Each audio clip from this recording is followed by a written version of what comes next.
Welcome to the Nature Company. If this is the kind of information you're interested in, please hit that subscribe button down below if you haven't already, and that notification bell to be notified of all our upcoming content so you don't miss out on a thing. Just 1 teaspoon of this is going to make your orchid magically bloom and produce all those magnificent roots. Or perhaps, is it 1 teaspoon of this that's going to do the trick? Well, there's all these amazing magic potions, brews, and concoctions that you can come up with to get all these incredible flowers and this massive roots that we all want for healthy plants. And let's see which is the best at doing this.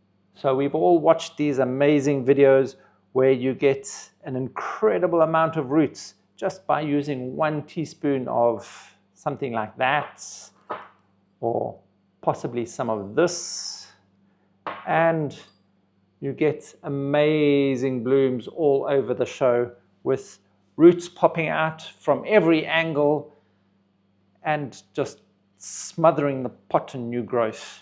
And is that realistic?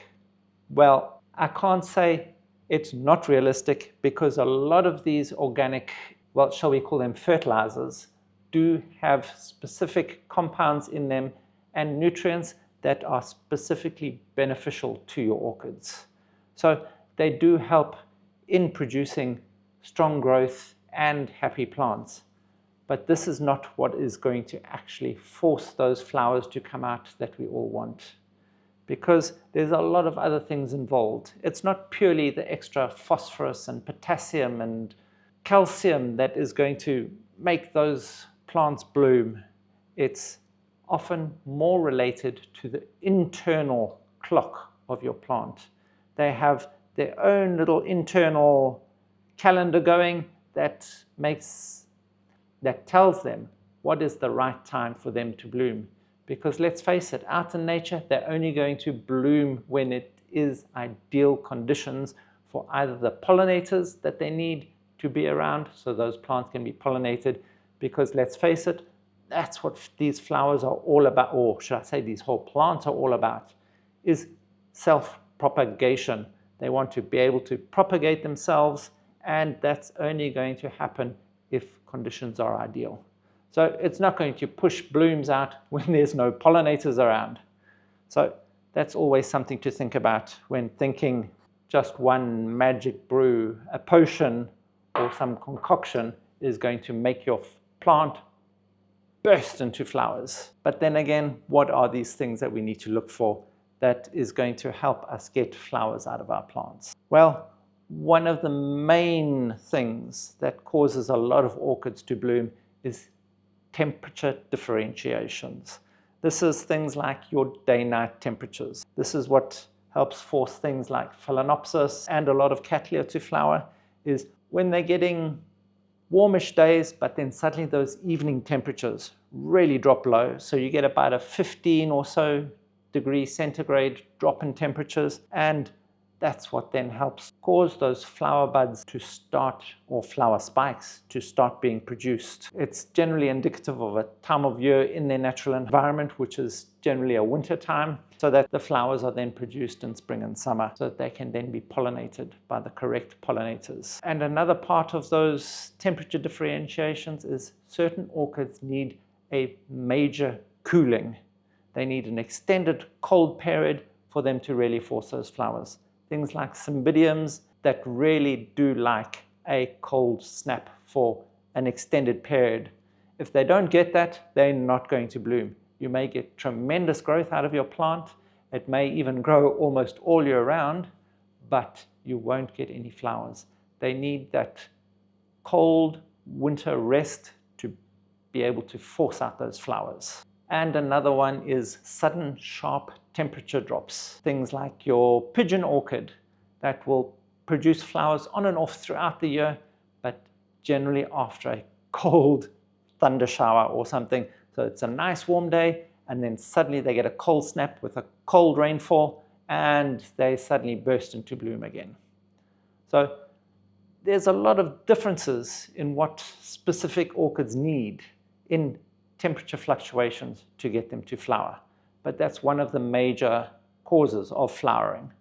Another one is the daylight hours, the number of daylight hours they get. So whether they get short days or long days, and your short days, for instance, are winter, where the sun sets early and rises late. That gives you a long night, not a so when your sun rises late and sets early. So you're looking at, for instance, zygopetalums and Miltoniopsis, they like around 9 hours of daylight to really get those flower spikes going.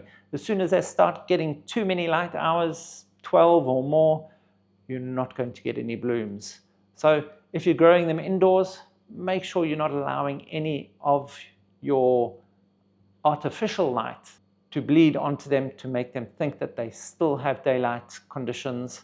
Try and give them darker periods for long times, not interspersed with bright light, because that breaks your long night. They want those short days with long nights to produce those flower spikes. And then again, the opposite of that, you'll have orchids that need those long days. They need 12 to 16 hours of daylight to actually be able to force out those flower spikes. So it's more understanding what your orchid needs in environmental conditions than what it needs in fancy magical potions and organic fertilizers. Other than temperature differences and daylight hour requirements, there's certain orchids that need a dry spell.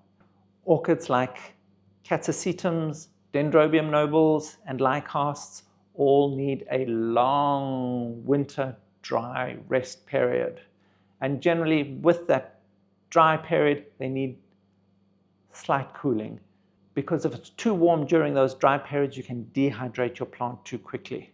So it's generally that coolness with that dryness that helps your orchid survive. So generally the only moisture they're going to get during these periods is from perhaps fine mists that spread across the plant, or from being able to absorb moisture from the atmosphere through high humidity levels. And also these higher humidity levels is also what helps reduce the dehydration of the plant itself. If these orchids get too much water during what is supposed to be the dry period, often you'll see no flowers at all. Especially, for instance, with Dendrobium noble, you'll just see that plant covered in kikis and not a flower to be seen. So perhaps you might want that if you're looking for extra babies of the plant, but generally we're growing these orchids to get those magnificent blooms, and if they need the dry spell, give it to them. Don't add too much water. And the opposite of that again is things like Vandas.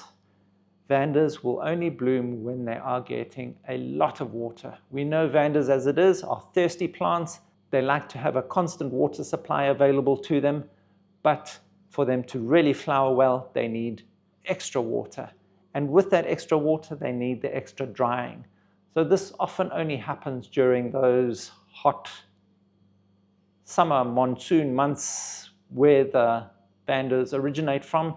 And this is where they get major downpours, a lull in the rain, the sun comes back out, those plants dry out almost immediately again under those heat conditions, and then the rain comes back down and your flower puts out all those magnificent blooms when you think this is going to be the most difficult time of year for it to flower.